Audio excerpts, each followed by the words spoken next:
buludlar, səma, təyyarə. Bu onun həyat yoluydu. Atasını çox istəyirdim. Mən də çox istəyirdim. Tas atasının çox danışırdı. Canı bahasına hər bir sərnişinin həyatı üçün mübarizə aparan Azərbaycanlı qadın. Hara gedirdim azəyə vururdu. Ata sizə nə alım? Onun adı Hökümə idi.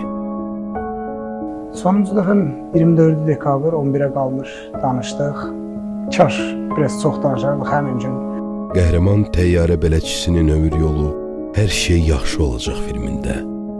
Bütün şəhidlərimiz hər biri Allah yanındadılar və ruzilənirlər. Martın 8-i saat 19-da Mədəniyyət kanalında.